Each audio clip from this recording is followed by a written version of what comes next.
Table पर खाना रखा हुआ है और सामने बैठा आदमी गंभीर होकर जियन से बात कर रहा होता है। माहौल थोड़ा अजीब और टेंशन भरा लगता है। फिर वह आदमी अचानक जियन से कहता है कि तुम कल मरने वाले हो। यह सुनकर माहौल और भी गंभीर हो जाता है और पता चलता है कि वह आदमी सगिटेरियस का सेंट ह्यूगो ऑटर्स है। जब जियन यह सुनता है कि वह कल मरने वाला है तो वह हैरान होकर पूछता है कि ऐसा क्यों। तभी सामने बैठा आदमी मजाक करते हुए कहता है, ओह टेक्सु, तुम मुझे मारने के लिए इतने उतावले क्यों हो।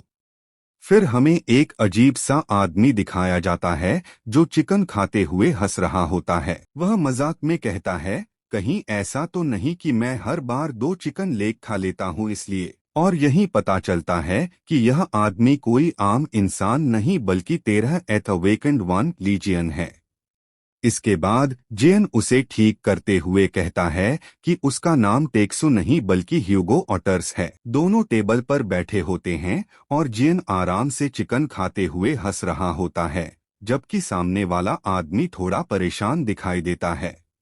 फिर ह्यूगो उसे समझाने की कोशिश करता है कि वह उसकी चिंता कर रहा है, लेकिन जियन बिल्कुल भी सीरियस नहीं होता। वह आराम से चिकन खाते हुए कहता है, चिंता मत करो, मैं इतनी आसानी से नहीं मरने वाला।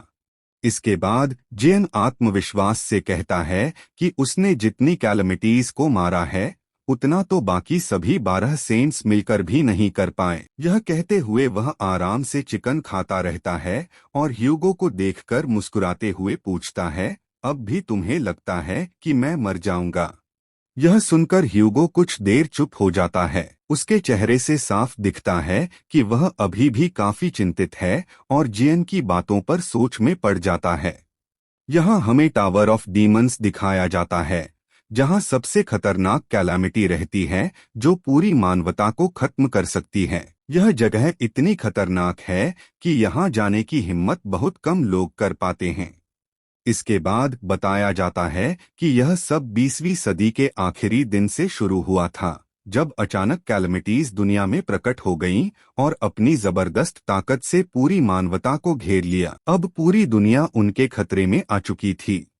जब पूरी दुनिया में डर और अराजकता फैल चुकी थी, उसी समय 12 रहस्यमय अस्तित्व सामने आए जो खुद को डिवाइन गॉड्स कहते थे। इनका दावा था कि वे मानवता की मदद करने के लिए आए हैं। इन डिवाइन गॉड्स ने कहा कि वे इंसानों को इतनी ताकत देंगे जिससे वे इन खतरनाक कैलमिटीज का सामना कर सकें, लेकिन इसके लिए उन्होंने सिर्फ 12 अवेकेंड लोगों को चुना जिन्हें यह खास शक्ति मिलने वाली थी। लेकिन तभी कुछ ऐसा हुआ जिसकी किसी ने उम्मीद नहीं की थी। बिना किसी डिवाइन ब्लेसिंग के ही एक और व्यक्ति जाग गया और इस तरह दुनिया में 13वां अवेकेंड वन भी प्रकट हो गया। और सबसे हैरानी की बात यह थी कि वह 13वां अवेकेंड वन कोई और नहीं बल्कि वही रहस्यमयी और खतरनाक इंसान था जो बाकी सभी से बिल्कुल अलग और बेहद ताकतवर था। यह 13वां अवेकेंड वन इतना ज्यादा ताकतवर था कि उसकी शक्ति का कोई मुकाबला ही नहीं था। उसके सामने आने वाले दुश्मन पल भर में खत्म हो जाते थे। उसकी ताकत इतनी जबरदस्त थी कि उसने बाकी सभी 12 सेंट्स को भी पीछे छोड़ दिया और धीरे धीरे वह सबसे खतरनाक और सबसे शक्तिशाली इंसान बन गया।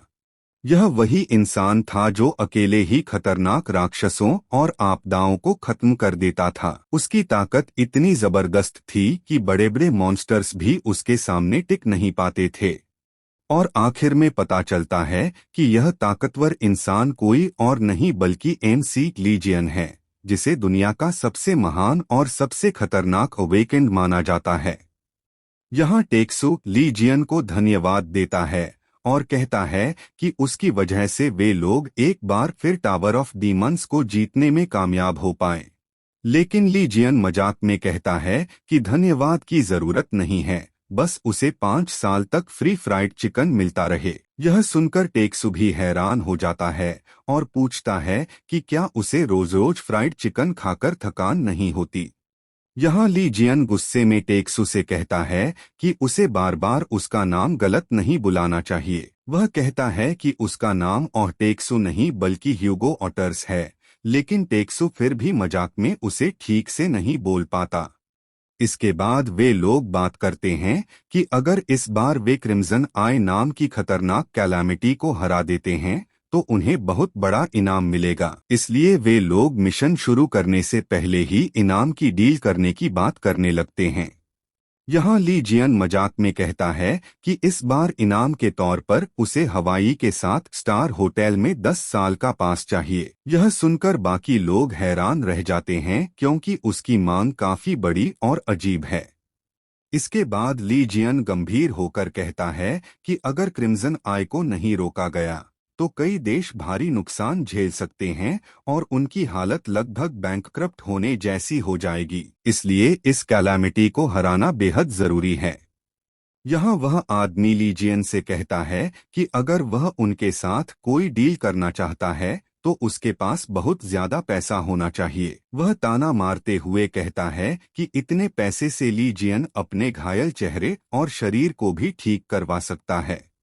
लेकिन यह सुनकर ली जियन मन ही मन सोचता है कि ये लोग खुद को सेंट्स कहते हैं, पर असल में ये सिर्फ लालची लोग हैं जो अपनी जेब भरने के लिए सब कुछ करते हैं। इसके बाद ली जियन कुछ कहने के लिए मुड़ता है, जिससे लगता है कि अब वह कुछ ऐसा बोलने वाला है जो सबको चौंका सकता है। यहाँ कुछ लोग आपस में बात करते हुए कहते हैं कि जब तक काफी लोग मर नहीं जाते तब तक उन्हें जल्दी से मदद करने नहीं जाना चाहिए, क्योंकि जितने ज्यादा पीड़ित होंगे उतना ही इनाम बढ़ेगा। यह सुनकर ली जियन को बहुत गुस्सा आता है और वह मन ही मन सोचता है कि ये लोग सच में बहुत घटिया हैं और जैसे ही वह क्रिम्सन आई को खत्म करेगा वह इन लोगों से भी निपटेगा। इसी बीच अचानक कुछ अजीब होता है और तेज हवा के साथ माहौल बदलने लगता है। यह देखकर वहां मौजूद सभी लोग चौंक जाते हैं और समझ नहीं पाते कि आखिर हो क्या रहा है। अचानक जमीन जोर जोर से कांपने लगती है और सामने प्रकट होता है टावर ऑफ डीमंस का सबसे खतरनाक बॉस क्रिम्सन आई। यह विशाल दानव आग की तरह चमकते शरीर और भयानक शक्ति के साथ सामने आता है, जिसे देखकर वहां मौजूद सभी लोग डर जाते हैं। जब ली जियन इस राक्षस को देखता है तो सिर्फ उसे देखकर ही भारी दबाव और डर महसूस होने लगता है। लेकिन ली जियन की आंखों में डर नहीं बल्कि एक खतरनाक गंभीरता दिखती है, क्योंकि अब असली लड़ाई शुरू होने वाली है। जैसे ही क्रिम्सन आई सामने आता है वह जोर से दहाड़ता है और उसके मुंह से भयानक आग और गर्म हवा निकलने लगती है। उसकी ताकत इतनी खतरनाक होती है कि पूरा इलाका कांपने लगता है। उसकी दहाड़ और ताकत की वजह से जमीन जोर जोर से हिलने लगती है और आसपास मौजूद लोग संतुलन खोने लगते हैं। लेकिन उसी वक्त ली जियन मजबूती से कदम आगे बढ़ाता है, जिससे साफ पता चलता है कि वह इस खतरनाक दानव का सामना करने के लिए तैयार है। अचानक क्रिम्सन आई जमीन पर जोरदार हमला करता है, जिससे जमीन फट जाती है और आग चारों तरफ फैलने लगती है। सामने खड़ा आदमी अपनी बाहों से उस हमले को रोकने की कोशिश करता है, लेकिन उस दानव की ताकत बेहद खतरनाक होती है। अचानक आसमान से एक जबरदस्त रोशनी की किरण गिरती है और पूरा इलाका भयानक धमाके के साथ हिलने लगता है। यह ताकत इतनी ज्यादा होती है कि ऐसा लगता है जैसे पूरी टावर ऑफ डीमंस ही कांप उठी हो। इस भयानक ताकत को देखकर वहां मौजूद लोग डर से कांपने लगते हैं। उनके चेहरों पर साफ दिखाई देता है कि वे समझ चुके हैं अब यह लड़ाई बहुत ज्यादा खतरनाक होने वाली है। धुएं और आग के बीच क्रिम्सन आई फिर से सामने आता है। उसके चेहरे पर एक डरावनी मुस्कान होती है और उसकी लाल आंख साफ दिखाती है कि वह इस तबाही का मजा ले रहा है।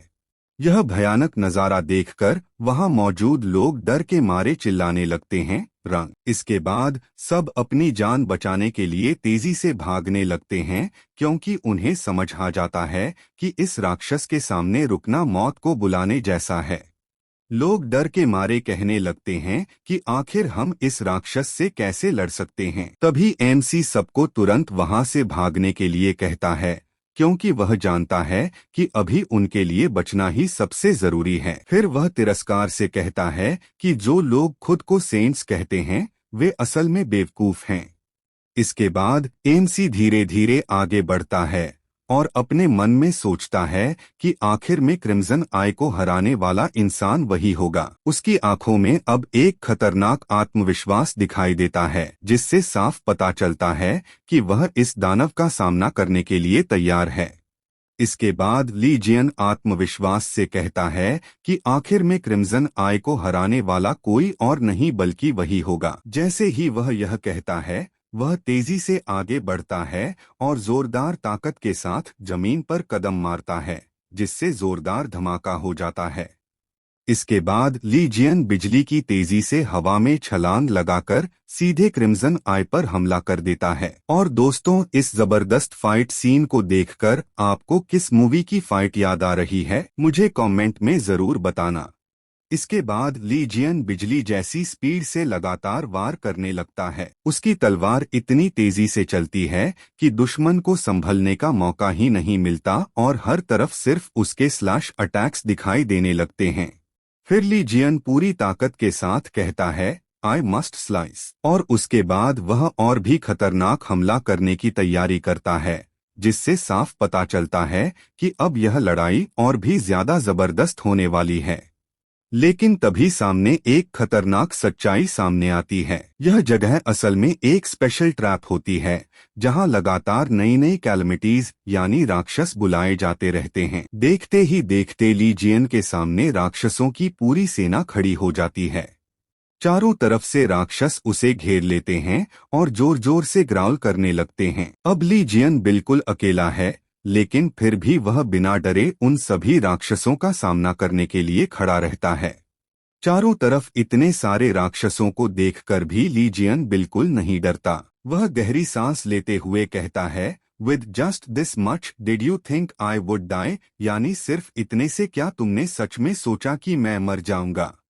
इसके बाद उसके चेहरे पर एक खतरनाक मुस्कान आ जाती है और वह कहता है, वेट फॉर इट। जैसे ही वह अपनी मुट्ठी कसता है, साफ पता चल जाता है कि अब वह अपनी असली ताकत दिखाने वाला है।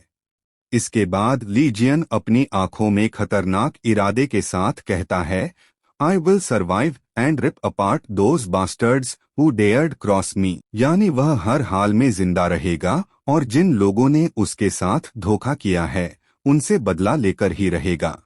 इसके बाद समय धीरे धीरे बीतने लगता है और पता ही नहीं चलता कि कब 20 साल गुजर जाते हैं, यानी अब कहानी एक नए मोड़ पर पहुंचने वाली है। 20 साल बाद ली जियन अभी भी जिंदा रहता है और धीरे धीरे आगे बढ़ता है। सामने मौजूद राक्षस उसे देखकर हैरान रह जाता है और डरते हुए कहता है, नो वे, तुम यहाँ कैसे पहुँच गए। तभी ली जियन शांत आवाज में कहता है कि अब वह आखिरी बचा हुआ है। यह सुनते ही वह राक्षस डर से कांपने लगता है और चिल्लाकर कहता है, सेव मी। क्या वहाँ कोई नहीं है। अब साफ दिख रहा है कि जो राक्षस पहले इंसानों को डराते थे, वही अब ली जियन से डर रहे हैं। राक्षस डर के मारे चिल्लाते हुए मदद मांगता है, लेकिन ली जियन बिल्कुल ठंडे अंदाज में कहता है, येल ऑल यू वांट, यानी जितना चिल्लाना है चिल्ला लो, कोई तुम्हें बचाने नहीं आएगा।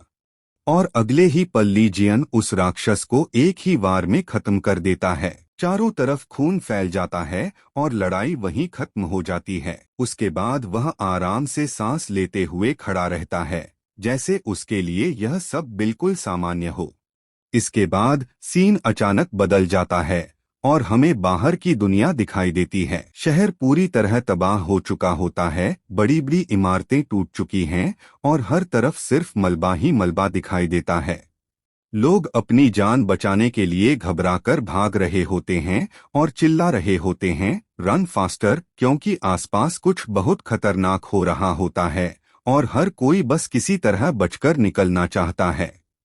अब दो लोग अपनी जान बचाकर तेजी से भाग रहे होते हैं। उनमें से एक गुस्से में कहता है, देखा, मैंने कहा था इस रास्ते से मत चलो। दूसरा घबराकर जवाब देता है, मुझे क्या पता था ऐसा हो जाएगा। उन्होंने तो कहा था आज यहाँ सब सुरक्षित है। लेकिन तभी उनके सामने अचानक बहुत ही खतरनाक हाई लेवल कैलमिटीज यानी शक्तिशाली राक्षस आ जाते हैं। उन डरावने जानवरों को देखकर दोनों समझ जाते हैं कि अब उनकी जान सच में खतरे में है। अब वह लड़का डर के मारे पागलों की तरह हंसने लगता है और कहता है, हाँ हाँ हाँ, अब तो हम सब मरने वाले हैं। फिर वह याद करता है कि आज एक ज्योतिषी ने उसे बताया था कि आज उसका सामना एक बेकाबू राक्षस से होगा, और सच में वही हो रहा है। लेकिन तभी अचानक जोरदार हमला होता है और वह लड़का जोर से जमीन पर गिर जाता है। उसके गिरते ही चारों तरफ मलबा फैल जाता है और वह दर्द से कराहने लगता है। जमीन पर गिरने के बाद वह लड़का दर्द से उठने की कोशिश करता है और मन ही मन सोचता है, काश लीजियन दानवों की उस टावर से वापस आ गया होता तो ये खतरनाक कैलमिटीज इतनी तबाही नहीं मचाते। उसी समय दूर एक डरावनी और रहस्यमयी टावर ऑफ डीमंस दिखाई देती है। उस टावर का बड़ा सा दरवाजा धीरे धीरे खुलने लगता है, जिससे लग रहा होता है कि अब कुछ बहुत बड़ा होने वाला है। तभी अचानक जोर की आवाज आती है और दोनों लड़के हैरानी से ऊपर देखने लगते हैं। उन्हें समझ ही नहीं आता कि आखिर अचानक क्या होने वाला है। अगले ही पल आसमान से एक जबरदस्त हमला नीचे गिरता है और बहुत बड़ा धमाका हो जाता है। उस भयानक धमाके की ताकत से चारों तरफ तेज हवा और धूल फैल जाती है, जिससे दोनों लड़के खुद को संभालने की कोशिश करते हैं। जब धूल थोड़ी हटती है तो जमीन पर एक बहुत बड़ा गड्ढा बन चुका होता है, जिससे साफ पता चलता है कि अभी अभी कुछ बहुत ताकतवर चीज वहां गिरी है। भयानक धमाके के बाद दोनों लड़के मलबे के बीच गिर जाते हैं। वे दर्द से कराहते हुए उठने की कोशिश करते हैं और समझ नहीं पाते कि आखिर अभी क्या हुआ है। तभी उनमें से एक लड़का अचानक हैरान होकर सामने देखने लगता है, जैसे उसे कुछ अविश्वसनीय दिखाई दे गया हो। जब धूल और धुआं थोड़ा हटता है तो वे देखते हैं कि उस बड़े गड्ढे के बीच एक इंसान खड़ा है। यह देखकर दोनों चौंक जाते हैं, क्योंकि इतना बड़ा धमाका होने के बाद भी वह व्यक्ति बिल्कुल शांत खड़ा होता है। वह रहस्यमयी आदमी आराम से अपनी उंगलियां चटकाता है और ऐसा लगता है जैसे उसके लिए यह सब कुछ बहुत ही आसान हो। इस भयानक विस्फोट के बीच वह रहस्यमयी आदमी धीरे धीरे खड़ा हो जाता है। उसके शरीर से अजीब सी हरी ऊर्जा निकलने लगती है और आसपास की जमीन तक दरकने लगती है। गुस्से से भरी आवाज में वह कहता है, तुम्हारी हिम्मत कैसे हुई मुझे पीछे से धोखा देकर यहाँ फंसाने की। उसकी आंखों में खतरनाक चमक दिखाई देती है और उसके चेहरे पर डरावनी मुस्कान आ जाती है। अचानक वह अपनी शक्ति छोड़ता है और जोर से धमाका होता है, बूम। फिर वह सामने हाथ बढ़ाकर ठंडी आवाज में कहता है, अब तुम सब मरने वाले हो। चैप्टर 2 की शुरुआत में दो लोग हैरानी से कहते हैं, ये तो यकीन ही नहीं हो रहा, क्योंकि आम तौर पर ऑरेंज रंग कैलमिटीज से निपटना बड़े बड़े अवेकेंड के लिए भी बहुत मुश्किल होता है। लेकिन सामने जो लड़ रहा है वह इन खतरनाक मॉन्स्टर्स को कीड़ों की तरह कुचल रहा है। और यह ताकतवर इंसान कोई और नहीं बल्कि एमसी लीजियन है, जो अकेले ही इन सभी भयानक मॉन्स्टर्स को खत्म कर रहा है। जैसे ही लीजियन की नजर इन दोनों लोगों पर पड़ती है, वह तुरंत ऊपर से छलांग लगाकर जोर से जमीन पर उतरता है, जिससे चारों तरफ मलबा और पत्थर उड़ने लगते हैं। उसकी एंट्री इतनी जबरदस्त होती है कि दोनों लोग बुरी तरह डर जाते हैं। दोनों घबराकर कहते हैं, रुको, तुम अचानक हम पर हमला क्यों कर रहे हो? तब लीजियन भी थोड़ा हैरान होकर कहता है, रुको, तुम लोग इंसान हो? उसे लगा था कि ये भी कोई कैलामिटी मॉन्स्टर हैं, इसलिए वह सीधे हमला करने आ गया था। लीजियन चारों तरफ देखकर आराम से कहता है, हम तो बस इतना ही था। उसे लगता है कि अब सारे मॉन्स्टर्स खत्म हो चुके हैं। यह देखकर दोनों लोग राहत की सांस लेते हुए कहते हैं, उफ, हम बच गए। फिर उन दोनों में से एक कहता है, अरे, मुझे लगता है ये आदमी उस टावर के अंदर से बाहर आया है। क्या ये ब्रेकिंग न्यूज नहीं है? दूसरा हैरानी से जवाब देता है, जिमिन, क्या तुम्हें पता है वो टावर कैसी जगह है? वहां से कोई भी जिंदा बाहर नहीं आता। उसे लगता है कि शायद लीजियन बस पास में था जब टावर गिरा, इसलिए वह बाहर दिखाई दे रहा है। अचानक वहां एक बहुत ही खतरनाक विशाल भेड़िया मॉन्स्टर प्रकट हो जाता है। उसकी लाल चमकती आंखें और डरावनी आभा देखकर साफ पता चलता है कि यह कोई साधारण मॉन्स्टर नहीं है। जैसे ही दोनों लोग उसे देखते हैं, वे डर के मारे चिल्ला उठते हैं। का क्या? ये तो नामुमकिन। यहाँ तो अल्फा वुल्फ भी आ गया। यह देखकर दोनों समझ जाते हैं कि अब हालत और भी खतरनाक हो गई है। अल्फा वुल्फ को देखकर दोनों लोग डर के मारे चिल्लाते हैं, दोस्तों भागो यहाँ से। लेकिन दूसरी तरफ लीजियन बिल्कुल भी घबराता नहीं, बल्कि वह शांत होकर हल्की सी मुस्कान के साथ उस मॉन्स्टर की तरफ देखता रहता है। दोनों लोग डर के मारे अपनी आंखें बंद कर लेते हैं और सोचते हैं कि अब तो उनका बचना नामुमकिन है। फिर धीरे धीरे वे अपनी आंखें खोलकर देखते हैं और हैरानी से कहते हैं, क्या हम अभी भी जिंदा हैं? उसी समय उनमें से एक की नजर अचानक सामने जाती है और वह चौंक जाता है। लीजियन बिल्कुल शांत खड़ा रहता है और उसके आसपास तेज हवा चलने लगती है। उसके बाल और शरीर के चारों तरफ एक खतरनाक आभा घूमने लगती है, जिससे साफ पता चलता है कि वह कुछ बड़ा करने वाला है। अचानक चारों तरफ जोरदार झटका और हवा का दबाव फैल जाता है। मलबा उड़ने लगता है और जमीन भी हिलने लगती है। लीजियन के पीछे खड़े दोनों लोग डर के मारे सिर पकड़ लेते हैं, क्योंकि उन्हें समझ ही नहीं आता कि अभी क्या हो गया। धूल और हवा शांत होने के बाद दोनों लोग हैरानी से चारों तरफ देखते हैं और सोचते हैं, क्या इस आदमी ने हमें बचा लिया? उन्हें अभी भी समझ नहीं आता कि आखिर अभी हुआ क्या है। दूसरी तरफ लीजियन हल्की सी मुस्कान के साथ उस मॉन्स्टर की तरफ देखकर कहता है, तू बेवकूफ कुत्ता। उसके चेहरे से साफ पता चलता है, बल्कि अब उसे खत्म करने वाला है। अचानक लीजियन जोर से ऊपर की तरफ छलांग लगाता है। उसकी स्पीड इतनी तेज होती है कि हवा भी उसके साथ घूमने लगती है और वह सीधा उस अल्फा वुल्फ की तरफ बढ़ जाता है। फिर लीजियन गुस्से में कहते हुए, अगर तू एक कुत्ता है तो कुत्ते की तरह ही रह। पूरी ताकत से अल्फा वुल्फ पर जोरदार मुक्का मार देता है, जिससे हमला बेहद खतरनाक लगने लगता है।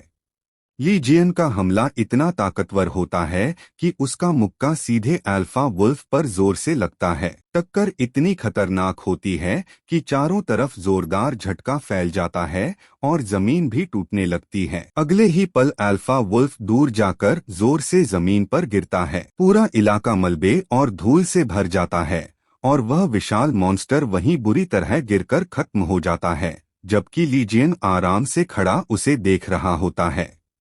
अल्फा वुल्फ को हराने के बाद लीजियन गहरी सांस लेते हुए सोचता है, क्या इस बार सच में सब खत्म हो गया? लेकिन तभी वह आसपास की बदबू महसूस करता है और थोड़ा परेशान हो जाता है। फिर लीजियन अचानक पीछे मुड़कर उन दोनों लोगों की तरफ देखता है और कहता है, तुम दोनों? इतना सुनते ही दोनों डर के मारे तुरंत खड़े होकर जोर से बोलते हैं, जजी सर।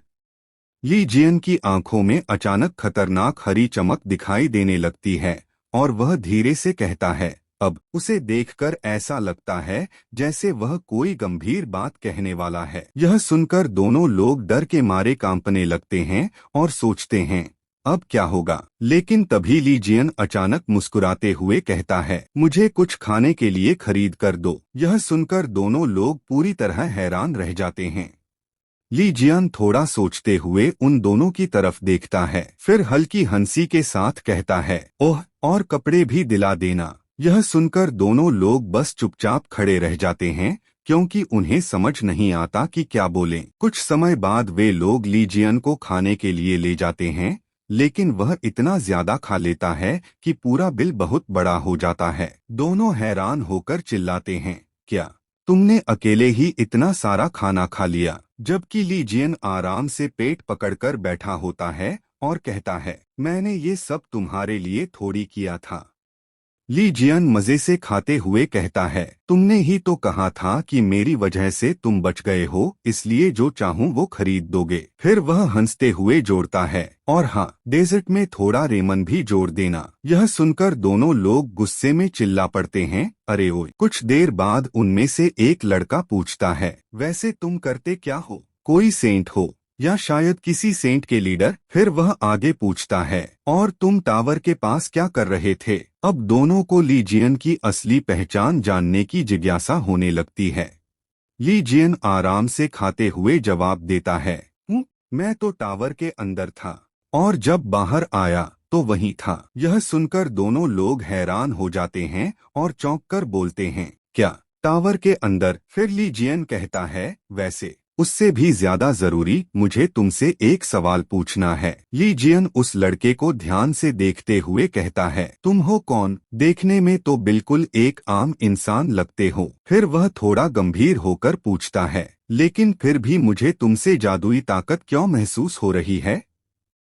तभी पास खड़ा आदमी समझाते हुए कहता है, ऐसा इसलिए है क्योंकि यह लड़का एक सेक्रेड डिसाइपल है। यह सुनकर वह लड़का हल्की मुस्कान के साथ गर्व से खड़ा रहता है। फिर वह ली जियन से पूछता है, क्या तुम भी डिवाइन गॉड्स की कृपा से जागे हुए एक सेक्रेड डिसाइपल नहीं हो? लेकिन यह सुनकर ली जियन थोड़ा चिढ़कर बोलता है, डिवाइन गॉड्स की कृपा? बकवास, मैं उन कमीने देवताओं की सेवा क्यों करूंगा? यह कहते हुए वह आराम से चम्मच घुमाता रहता है। उसकी यह बात सुनकर सामने वाले लोग हैरान होकर बस कहते हैं, "हूँ?" ये जियन आराम से चम्मच को देख ही रहा होता है कि अचानक उसमें उसकी परछाई चमकती है। वह थोड़ा हैरान होकर बोलता है, लेकिन जैसे ही वह अपना चेहरा ठीक से देखता है, उसके पूरे शरीर में झटका सा लग जाता है। उसके दिमाग में बस एक ही ख्याल आता है और वह जोर से चौंक जाता है। अचानक ली जियन जोर से उठकर चिल्लाता है, ममिरर, शीशा कहाँ है? तभी पास खड़ी लड़की शांत होकर इशारा करती है, वो उधर है। यह सुनते ही ली जियन तुरंत खड़ा हो जाता है और जल्दी से अपनी शर्ट उतारने लगता है, जैसे उसे कुछ बहुत जरूरी चेक करना हो। ली जियन घबराकर अपने चेहरे और बालों को छूने लगता है, जैसे उसे यकीन ही नहीं हो रहा हो। वह हैरानी से बुदबुदाता है, ये क्या? उसे समझ नहीं आता कि उसके साथ अचानक क्या हो गया है। फिर वह शीशे के सामने खड़ा होकर खुद को ध्यान से देखता है। उसका पूरा शरीर पहले से बिल्कुल अलग और मजबूत दिख रहा होता है। तभी ली जियन हैरानी से कहता है, मेरा शरीर पूरी तरह से ठीक हो गया है। एमसी अपने चेहरे को छूकर महसूस करता है कि उसके पुराने घाव और निशान अब गायब हो चुके हैं। उसे याद आता है कि उसकी एबिलिटीज की वजह से ये घाव पहले कभी ठीक नहीं हो पाते थे। वह सोचते हुए कहता है, मेरी पावर्स के ड्रॉबैक्स की वजह से ये स्कार्स कभी हील नहीं होते थे। फिर वह अपने शरीर को स्ट्रेच करते हुए अपने बाएं हाथ को ध्यान से देखता है। उसे अचानक याद आता है कि उसका लेफ्ट आर्म भी पहले सही से काम नहीं करता था। एमसी हैरानी से सोचता है, और अगर सोचूं तो मेरा लेफ्ट आर्म भी? एमसी जब अपने हाथ को ध्यान से देखता है तो उसकी हथेली पर एक अजीब सा निशान दिखाई देता है। वह हैरान होकर बोलता है, ये निशान क्या है? अचानक वह निशान चमकने लगता है और हरी रोशनी से एक सांप जैसी आकृति बन जाती है। वह आकृति उसकी हथेली पर घूमने लगती है, जिससे एमसी और भी ज्यादा चौंक जाता है। उसे समझ ही नहीं आता कि अचानक उसकी हथेली पर ये रहस्यमय शक्ति कैसे प्रकट हो गई। जैसे ही एमसी अपनी हथेली पर बने उस रहस्यमयी निशान को देख रहा होता है, अचानक उसमें से तेज हरी ऊर्जा निकलने लगती है। एमसी दर्द से चिल्ला उठता है, आर्घ! उसकी पूरी बॉडी उस अजीब शक्ति की वजह से कांपने लगती है और उसकी हथेली से तेज रोशनी फूटने लगती है। अचानक उसके सामने एक चमकता हुआ सिस्टम जैसा मैसेज दिखाई देता है, जिसमें लिखा होता है, यू हैव एक्सपीरियंस्ड डेथ। यानी एमसी पहले ही मौत का अनुभव कर चुका है और शायद इसी वजह से यह रहस्यमय शक्ति अब उसके अंदर जाग चुकी है।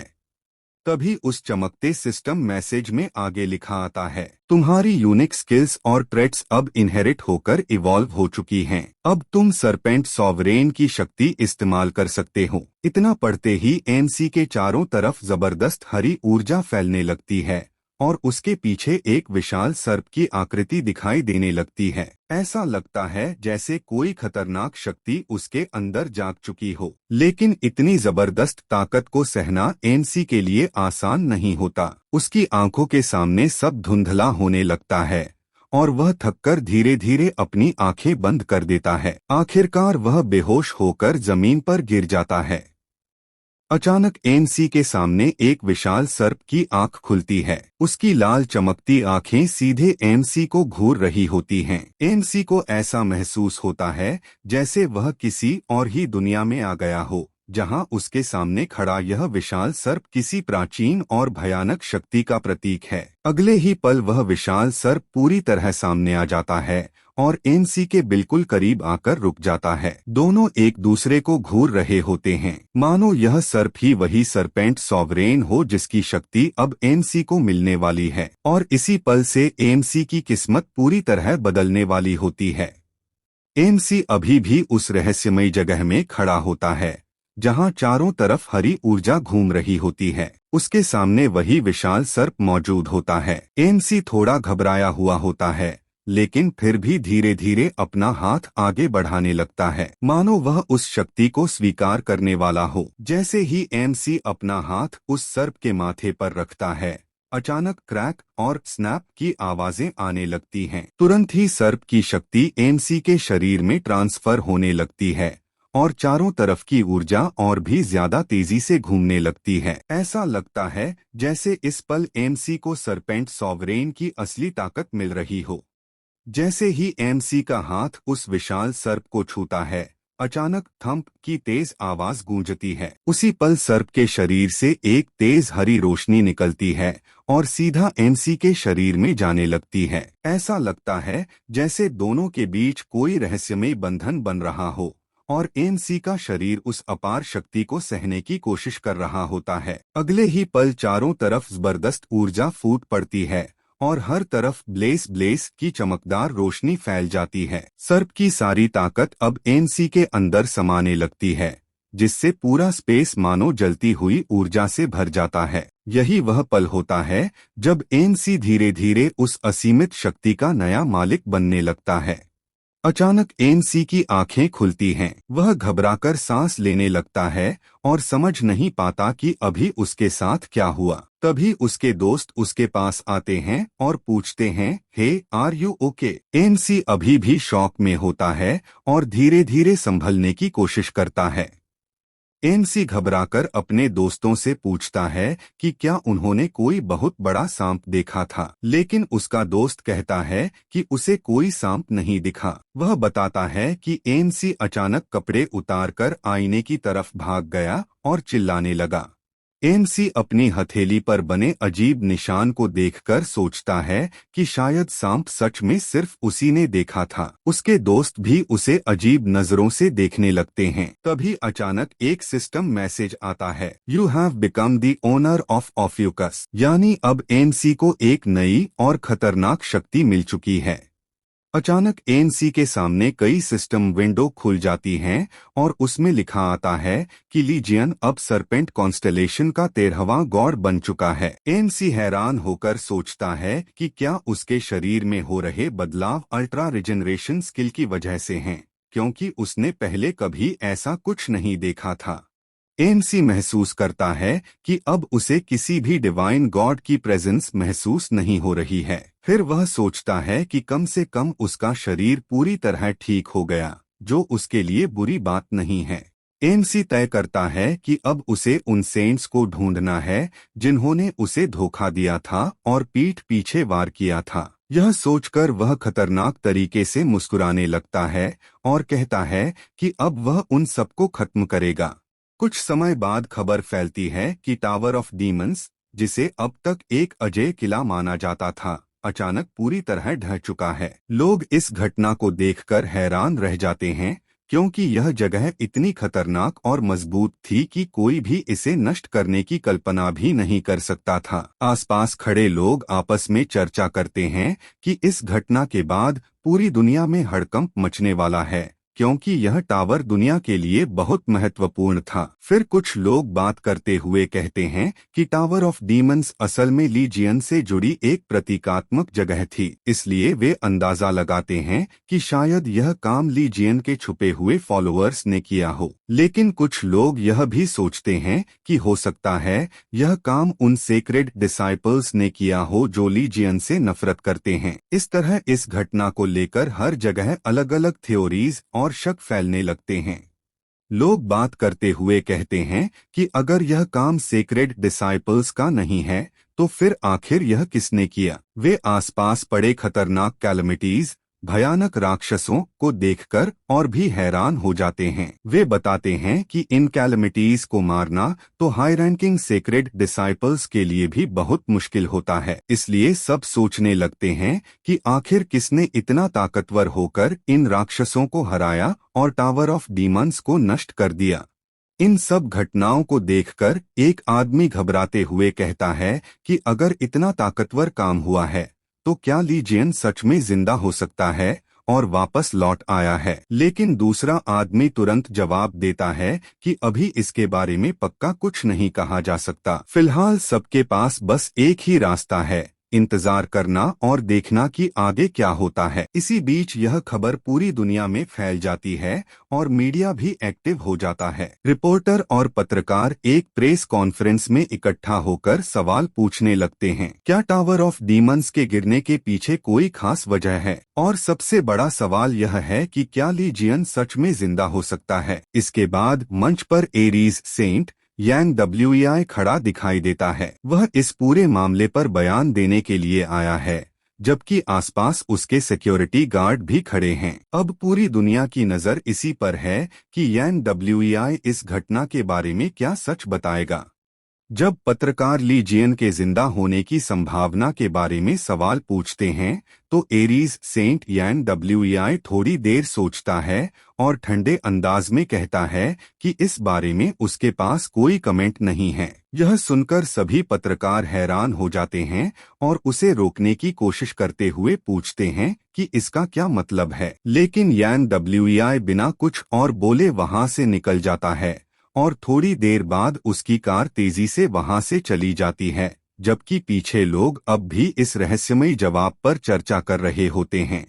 प्रेस कॉन्फ्रेंस के बाद यांग WEI गुस्से में आकर अपना गिलास जोर से जमीन पर फेंक देता है और चिल्लाता है, डैम इट। यह साफ दिखाता है कि अंदर ही अंदर वह इस पूरे मामले से बहुत परेशान और चिढ़ा हुआ है। उसके दिमाग में बार बार लोगों की आवाज गूंजती रहती है, लीजियन लीजियन। यह सुनकर वह और भी ज्यादा गुस्से में आ जाता है और कहता है कि लोग आज उससे कितनी बार वही सवाल पूछेंगे। इससे साफ पता चलता है कि लीजियन का नाम सुनकर यांग WEI बेचैन और डर महसूस कर रहा है।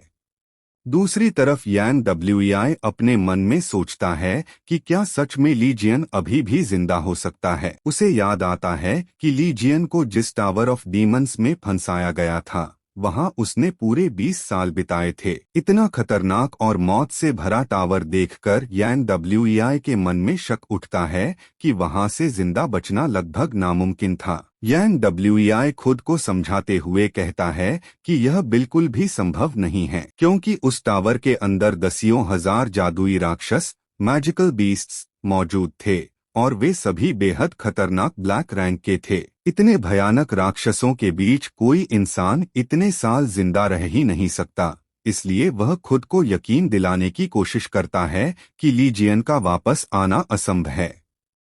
यांग WEI अपने मन में सोचता है कि टावर ऑफ डीमंस से बाहर निकलना अपने आप में ही एक चमत्कार था। वह याद करता है कि उस समय सिर्फ क्रिम्जन आई नाम के भयानक राक्षस का सिर लेकर बाहर निकल पाना ही बहुत बड़ी बात थी। इसलिए उसके दिमाग में यही सवाल घूमता रहता है कि इतनी खतरनाक जगह पर कोई इंसान आखिर कैसे जिंदा रह सकता है। यांग WEI आगे सोचता है कि लीजियन की ताकत की वजह से उसका शरीर पहले ही बहुत बुरी तरह नुकसान झेल चुका था और सबसे बड़ी बात यह थी कि लीजियन के पास बाकी 12 सेंट्स की तरह किसी देवता की ब्लेसिंग भी नहीं थी, यानी बिना किसी डिवाइन पावर के इतनी खतरनाक जगह पर सालों तक जिंदा रहना लगभग नामुमकिन था। इसलिए यांग WEI अभी भी यकीन नहीं कर पा रहा कि लीजियन सच में जिंदा हो सकता है। यांग WEI के दिमाग में एक ख्याल आता है, लेकिन अगर सच में लीजियन जिंदा वापस आ गया तो। यह सोचकर उसके चेहरे पर टेंशन साफ दिखने लगती है। वह गहरी सांस लेते हुए खुद को शांत करने की कोशिश करता है, जैसे अपने डर को दबाने की कोशिश कर रहा हो। अचानक यांग WEI गुस्से में दांत पीसते हुए सोचता है कि अगर लीजियन सच में वापस आ गया तो सब कुछ खत्म हो जाएगा। उसी समय दूसरी तरफ असली ली जियन दिखाई देता है। वह आराम से मोबाइल इस्तेमाल करते हुए मुस्कुरा रहा होता है और कहता है, तो फिर लगता है मुझे शुरुआत तुमसे ही करनी पड़ेगी, है ना? यानी ली जियन अब अपना बदला लेने की शुरुआत यान WEI से करने वाला है। और इसी के साथ चैप्टर 2 यहीं खत्म होता है। चैप्टर 3 की शुरुआत में हमें दिखाया जाता है कि एक हवाई जहाज एयरपोर्ट पर उतरता है और आसमान में उड़ते हुए वुशूश की आवाज आती है। इसके बाद एक आदमी प्लेन की सीढ़ियों से नीचे उतरता है। तभी कोई उसे वेलकम कहकर उसका स्वागत करता है। जब वह आदमी प्लेन से नीचे उतरता है तो वहां खड़े लोग झुककर उसका स्वागत करते हैं और कहते हैं कि 12 सेंट्स में से किसी एक से सामने मिलना उनके लिए बहुत बड़ा सम्मान है। तभी हमें पता चलता है कि यह व्यक्ति कोई और नहीं बल्कि सगेटेरियस सेंट ह्यूगो ऑटर्स है, जिसे लोग आदर से मिस्टर ह्यूगो ऑटर्स कहकर बुलाते हैं।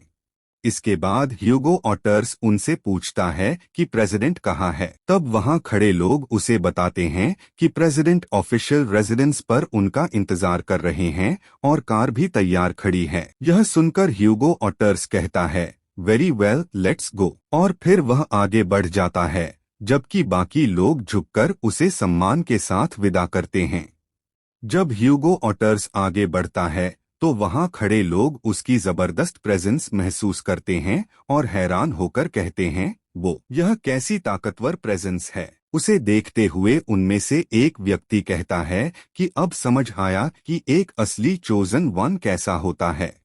इसके बाद ह्यूगो ऑटर्स कार में बैठकर वहां से निकल जाता है और कार तेजी से आगे बढ़ने लगती है। कार में बैठा हुआ ह्यूगो ऑटर्स सोचता है कि रिपोर्टर्स फिर से पीछे पड़ गए हैं, क्योंकि हर जगह लीजियन के अभी भी जिंदा होने की अफवाहें फैल रही हैं।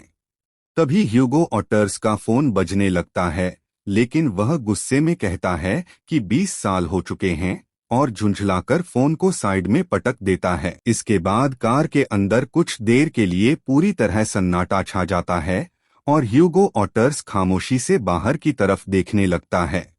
इसके बाद ह्यूगो ऑटर्स को अचानक अतीत की एक बात याद आती है, जब एक आदमी ने उससे कहा था, तुम कल मरने वाले हो। तभी सामने बैठा लीजियन हंसते हुए कहता है, ओह टेक्सो, तुम मुझे मारने के लिए इतने बेताब क्यों हो? इसके बाद वह अतीत को याद करता है, जब टावर ऑफ डीमंस के रेड के दौरान वह लीजियन के कहने पर टावर के बाहर आने वाली कैलमिटीज से लड़ रहा था। उस समय वह उम्मीद कर रहा था कि उसकी भविष्यवाणी गलत साबित हो और लीजियन सुरक्षित वापस लौट आए।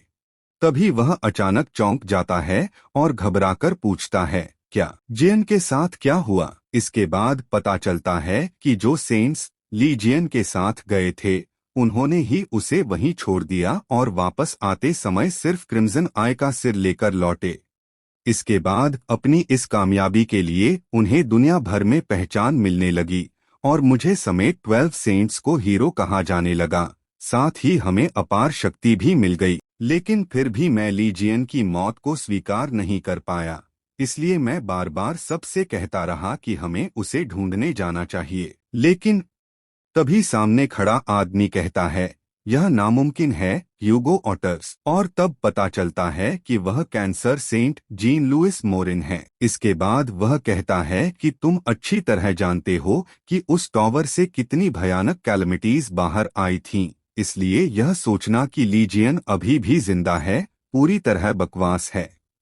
तभी जीन लुइस मोरिन मुस्कुराते हुए कहता है, अगर तुम्हें इतनी ही चिंता है तो खुद जाकर उसे ढूंढ लो, मैं तुम्हें नहीं रोकूंगा। वैसे भी तब सिर्फ 11 सेंट्स ही बचेंगे। यह सुनकर ह्यूगो ऑटर्स चुप हो जाता है और कार में बैठकर गहरी सोच में डूब जाता है।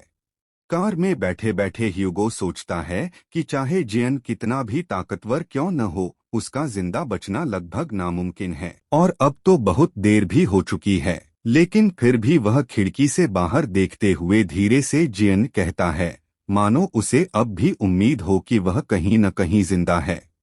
तभी कार में फोन की घंटी बजती है और ड्राइवर कहता है, मिस्टर ह्यूगो, ये प्राइम मिनिस्टर का कॉल है। इसके बाद ह्यूगो कॉल उठाता है और पूछता है, हाँ, मैं सुन रहा हूँ। क्या बात है? तब प्राइम मिनिस्टर कहता है, तुमने खबर सुनी होगी, टावर ऑफ डीमंस गिर चुका है ना?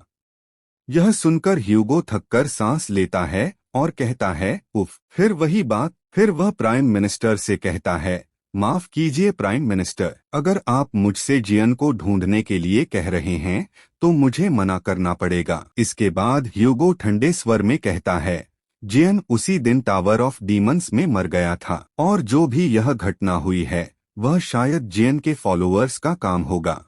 ह्यूगो कहता है, अगर आप इस मुद्दे का इस्तेमाल सिर्फ वोट्स पाने के लिए करना चाहते हैं। लेकिन प्राइम मिनिस्टर तुरंत जवाब देता है, नहीं मेरे दोस्त, बात वो नहीं है। फिर वह बताता है कि कोरियन गवर्नमेंट के एक सोर्स के मुताबिक अभी अभी एक खास लाइन से कॉल आया है और वह साफ कहता है, मैं ली जियन की डायरेक्ट लाइन की बात कर रहा हूँ। यह सुनते ही ह्यूगो हैरान रह जाता है, क्योंकि इसका मतलब है कि ली जियन शायद अभी भी जिंदा हो सकता है।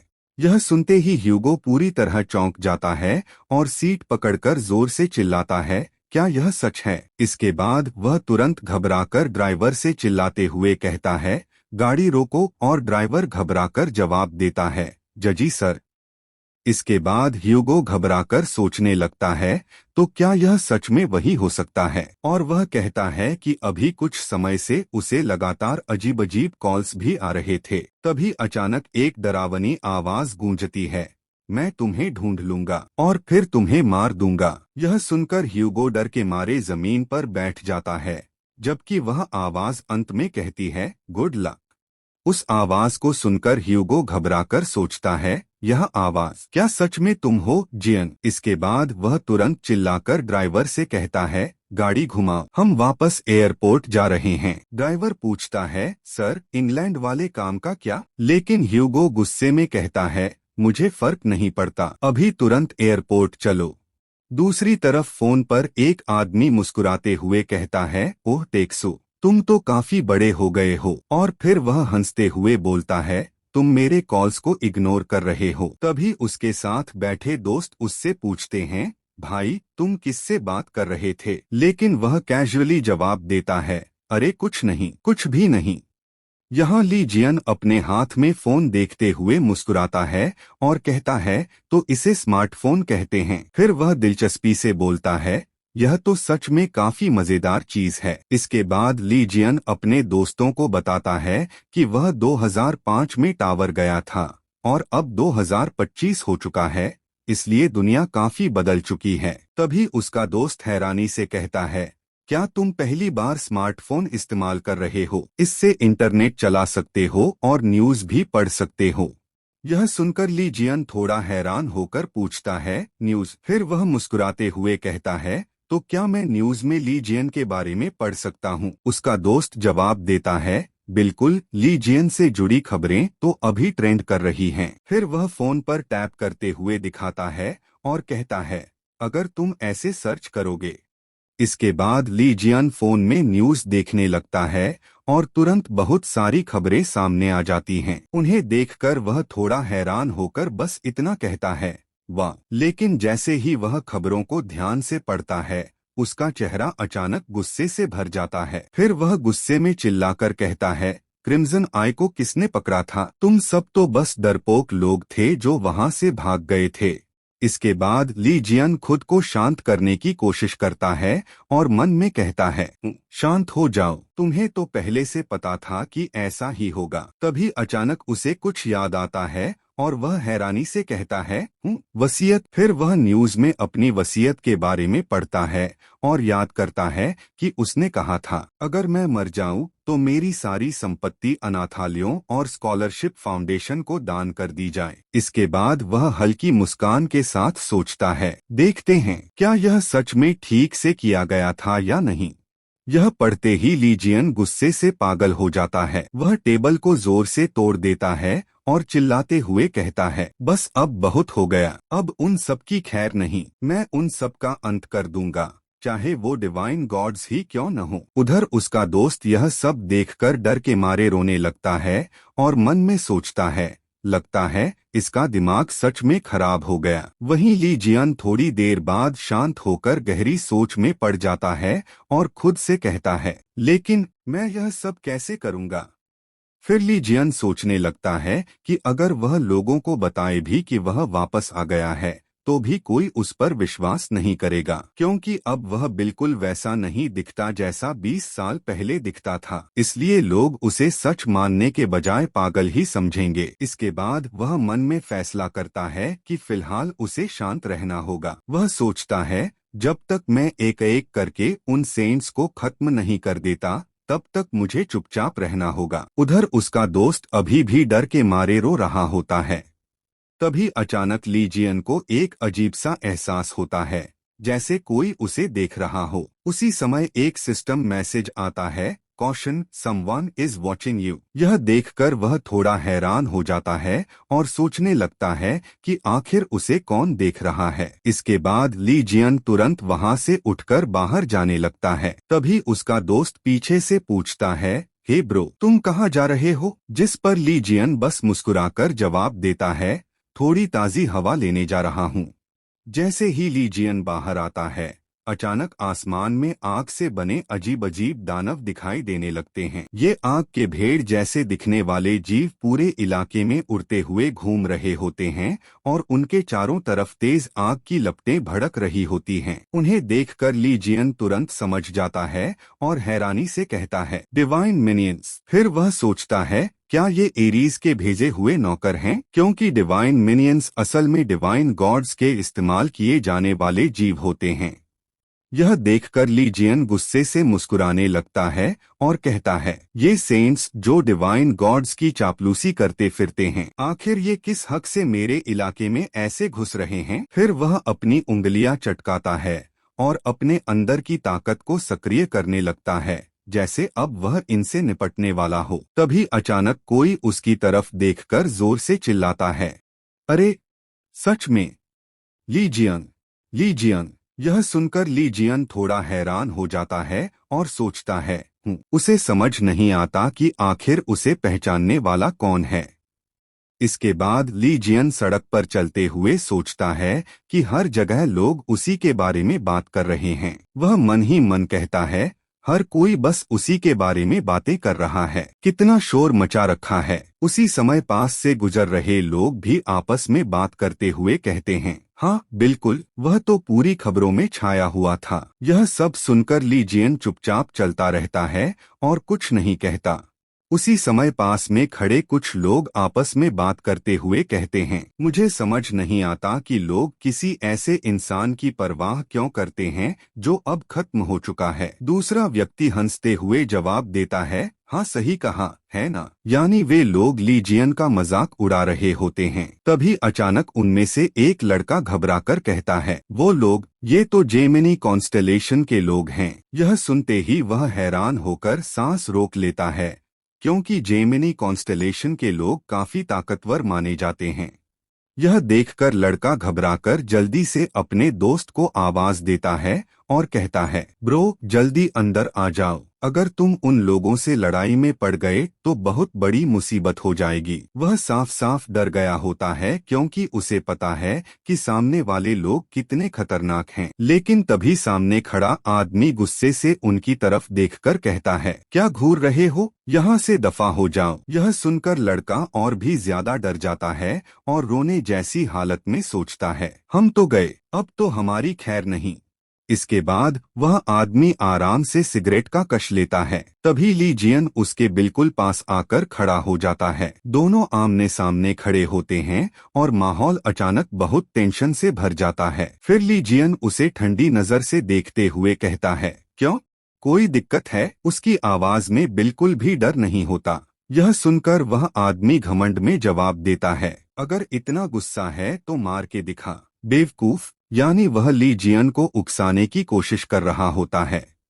इसके बाद वह लड़की मजाक उड़ाते हुए कहती है, ओपा चलो यहाँ से, कहीं यह डर के मारे अपनी पैंट ही गीली न कर दे। इतना कहकर वह दोनों ली जियन को कमजोर समझकर उसका मजाक उड़ाने लगते हैं। फिर जाते जाते वह आदमी ली जियन को ताना मारते हुए कहता है, डरपोक, यानी उनके हिसाब से ली जियन लड़ाई से डर गया है। इसके बाद वह दोनों हंसते हुए वहां से चले जाते हैं और आपस में कहते हैं, ऐसे बेवकूफ लोग हमेशा ली जियन के पीछे ही पड़ते रहते हैं। और दूसरा जवाब देता है, हाँ बिल्कुल सही कहा। उनके जाने के बाद ली जियन का चेहरा थोड़ा गुस्से से भर जाता है और वह मन ही मन सोचता है, लोग सबसे कमजोर सेंट को इतना पसंद क्यों करते हैं। और फिर वह यह भी सोचता है, क्या यह सच में सही है कि वह कभी सेंट था। तभी उसका दोस्त मुस्कुराते हुए उससे कहता है, ब्रो तुमने खुद को अच्छी तरह कंट्रोल कर लिया। वो लोग एक क्लास या उससे भी ऊपर के जेमिनी हैं, यानी अगर लड़ाई हो जाती तो मुसीबत बड़ी हो सकती थी। तभी अचानक ली जियन जोर से चिल्लाकर कहता है, अरे तुम दो कॉकरोच। यह सुनकर उसका दोस्त पीछे से परेशान होकर सोचता है, लगता है अब तो सब खत्म, बेहतर है हम हार मान लें। यह आवाज सुनकर वो दोनों रुक जाते हैं और हैरानी से पीछे मुड़कर कहते हैं, कॉकरोच। फिर गुस्से में पूछते हैं, क्या तुम हमसे बात कर रहे हो। तभी ली जियन खतरनाक मुस्कान के साथ अपनी उंगलियां चटकाते हुए कहता है, हाँ तुम दोनों से ही। यानी अब साफ हो चुका था कि ली जियन लड़ाई से बिल्कुल भी पीछे हटने वाला नहीं है।